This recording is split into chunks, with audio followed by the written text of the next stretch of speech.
mulai pembelajaran. Alangkah baiknya kita berdoa dipimpin oleh ketua kelas. Silakan.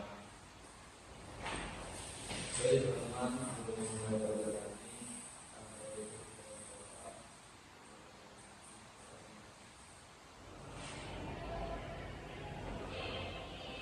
mulai saya. Terima kasih ketua kelas sudah mengirim doa. Dilanjut, sebelum kita memulai pembelajaran pada hari ini, Bapak akan absen dulu terlebih dahulu. Yang pertama ada Agista, Iya Pak. Alfi, Jusnia, Rusoto, Anita, dan Raffi. Oke. Karena sudah absen dan sudah lengkap semua, mari kita mulai pembelajaran pada pagi hari ini. Yaitu pada pembelajaran pagi hari ini, materi yang akan saya bawakan adalah lingkup dan faktor-faktor penyebab globalisasi. Nah, sebelum saya mulai, dari teman-teman ada masih yang tahu ataupun yang pernah ataupun yang pernah belajar terkait ruang lingkup ataupun faktor penyebab globalisasi? Boleh? Jika ada yang mau, silakan.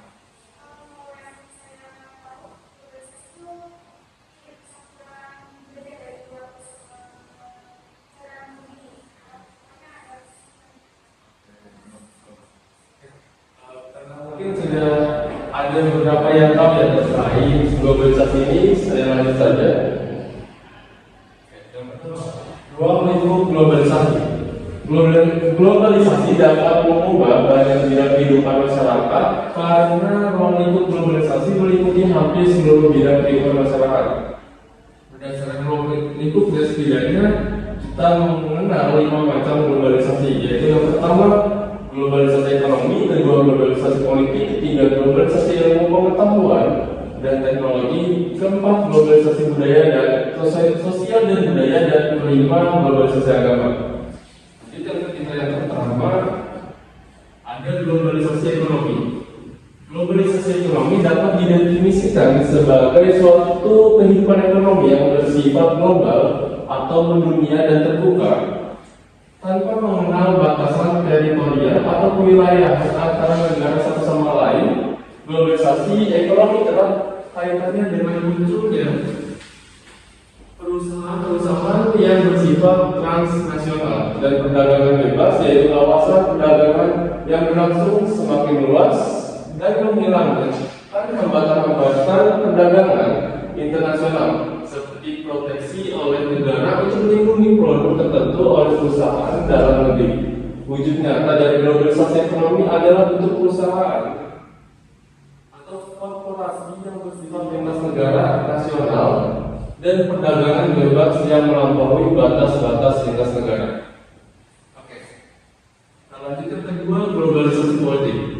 Kalau globalisasi politik ini fenomena yang terjadi globalisasi dalam bidang politik yang muncul organisasi-organisasi internasional yang terdiri dari berbagai negara, misalnya ASEAN, yang merupakan bentuk organisasi kerjasama di antara negara di Asia Tenggara atau masyarakat ekonomi Eropa yang dibentuk untuk mengatur politik perdagangan bersama di antara negara-negara yang ada di kawasan Eropa Barat.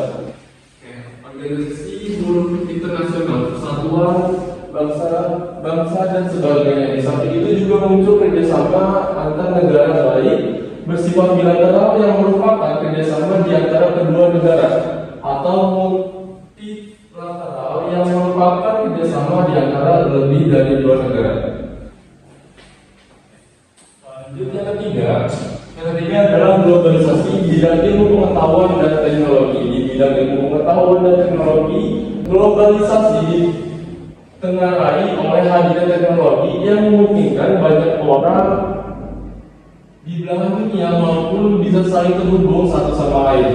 Setiap orang dapat memperoleh pendidikan atau pekerjaan dimanapun yang ia mau, tidak terbatas dalam negeri. Orang Indonesia dengan mudah dapat menempuh pendidikan atau memperoleh pekerjaan di Jerman, Australia, Jepang, Amerika, dan sebagainya. Peluang demikian akan dapat meningkatkan mutu sumber daya manusia. Peningkatan mutu sumber daya manusia ini menjadi sangat penting karena globalisasi akan terjadi persaingan yang relatif terbuka dalam memperoleh pendidikan, kerjasama, dan pekerjaan, dan menjalin relasi atau kerjasama. Lanjut yang keempat. Yang keempat ini ada globalisasi di bidang sosial dan budaya. Sebagaimana telah dijelaskan dalam uraian di depan tadi bahwa dalam proses globalisasi tidak dapat dihindari terjadinya pertukaran unsur-unsur budaya di antara kelompok atau masyarakat.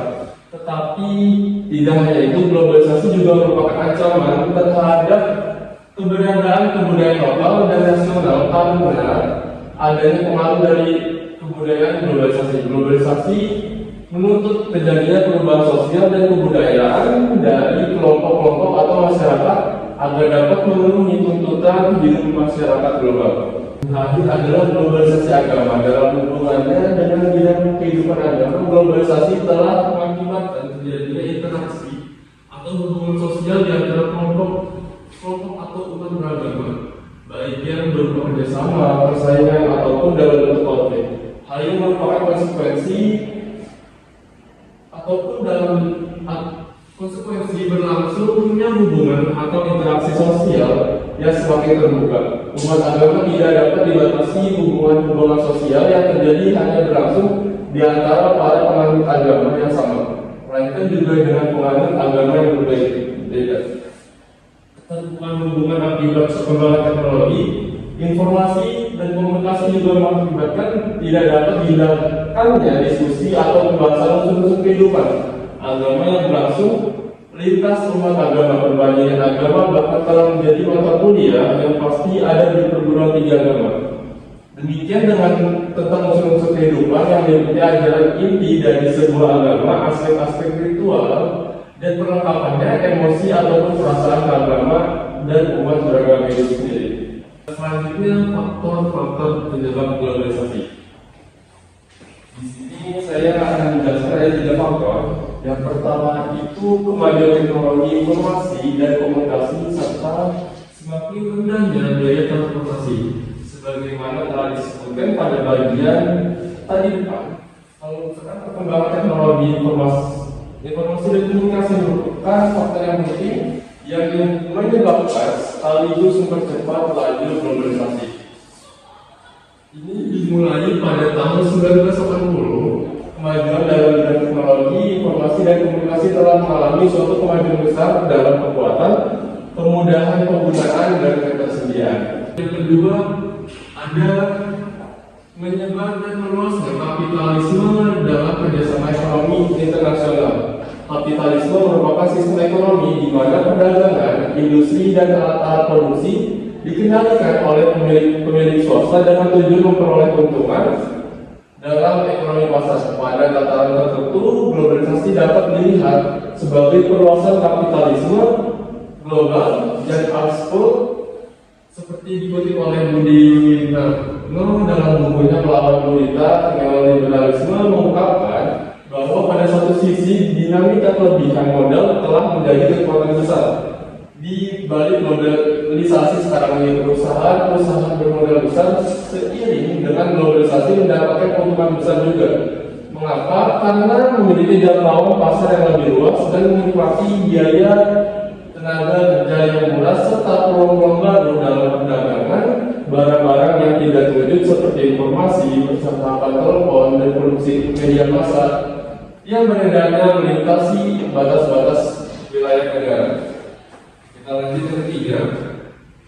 Yang ketiga ada kemenangan politik ekonomi neoliberalisme, merupakan paham atau ideologi ekonomi yang mengutamakan sistem ekonomi kapital, perdagangan bebas, perluasan pasar, privatisasi badan usaha milik negara, dan meminimalkan atau menghilangkan campur tangan pemerintah dan peran negara dalam mengusahakan layanan-layanan sosial seperti pendidikan dan kesehatan.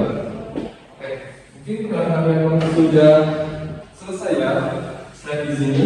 Dari teman-teman tadi yang sudah saya jelaskan, dari teman-teman apa sih yang teman-teman sudah pahami terkait materi yang sudah saya jelaskan? Ini yang pertama saya akan tanya, kayak tadi saya sudah menjelaskan ataupun menyebutkan 5 ruang lingkup penyebab globalisasi. Saya akan bertanya apa yang teman-teman ketahui terkait globalisasi di bidang politik. Silakan.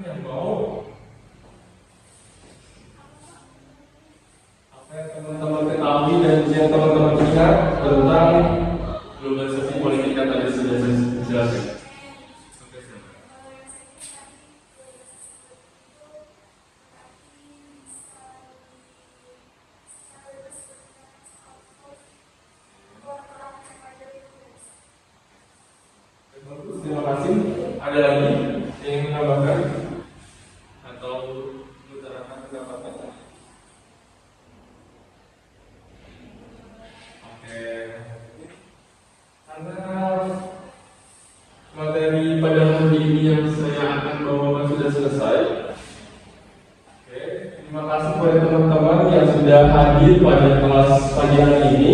Semoga apa yang teman-teman pelajari dapat berguna bagi kehidupan selanjutnya. Oke, sebelum saya tutup, mungkin karena tadi sudah dibuka dengan doa, silakan ditutup lagi dengan doa. Silakan tutup, Mas.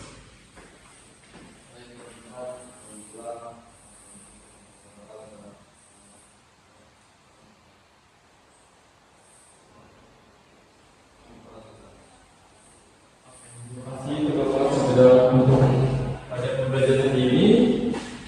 Saya perlu mohon maaf. Wassalamualaikum warahmatullahi wabarakatuh. Selamat pagi.